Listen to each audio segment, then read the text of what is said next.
All right, everybody, I'm here with Kyle from Diversity Landworks, and I'm going to turn this over to him. I'm Israel Haas, by the way, Executive Director at the Great River Road Visitor and Learning Center. We just loaded up the goats. I didn't do any Facebook Live of that because it could be a little sensitive, but you'll see some cool video in a second.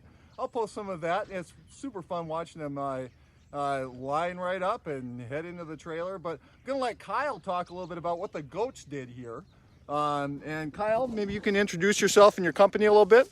Yeah, my name is Kyle Johnson. My company is Diversity Landworks. We are based out of the southeast corner of Minnesota, which is the driftless region. So our topography is really similar to here, nice steep bluffs, Mississippi River. So we work on areas like this or other spots that essentially have overgrown in invasive species, buckthorn, honeysuckle, prickly ash, sumac, locust.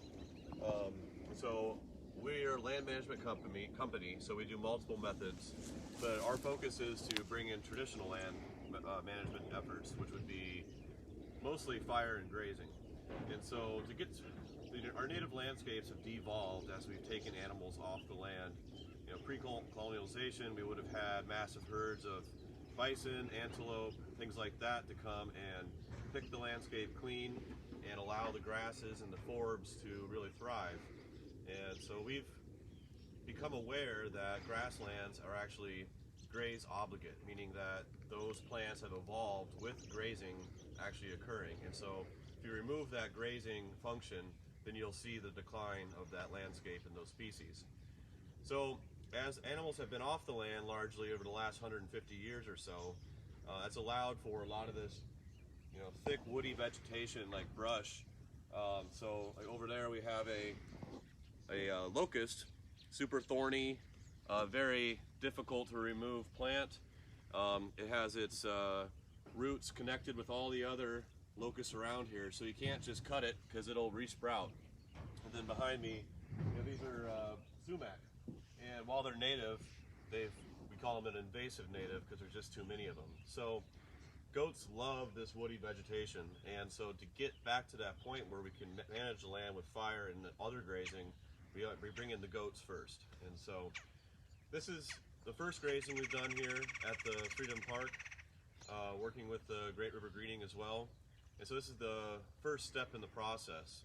What it really takes is multiple grazings, usually 2 grazings per year for about 3 years before we can rebuild that native seed bank and let that come back and compete out the invasives. So the way it works is when the goats come in, they will eat all the leaves or the bark off the undesirable species, and the plant will have to refoliate itself from its roots, and its carbohydrate reserves in its roots. So that'll take that little bit of energy to refoliate. And then we bring the goats in again, same thing has to happen. So if we can graze a site twice in a year, the plant has to exude at least 3 times as much energy to survive than it would if it was just sitting there and absorbing all that sunlight and photosynthesis all year. So it's a very highly effective method. And the best part is we don't have to use herbicides or chemicals. We're on steep terrain where bringing in any kind of machinery or even just people and chainsaws can be dangerous and really grueling. So the amazing thing is goats love what they do. They benefit their health very much from eating these species, and they just are the perfect tool for the job. So we're happy to come out here and hope to be coming back out over the next few years to make a really positive impact on this land. We do work with the DNR, U.S. Fish and Wildlife Service, Nature Conservancy, City of Minneapolis, and private individuals as well. So we just like to kind of do what we can for anybody who's interested.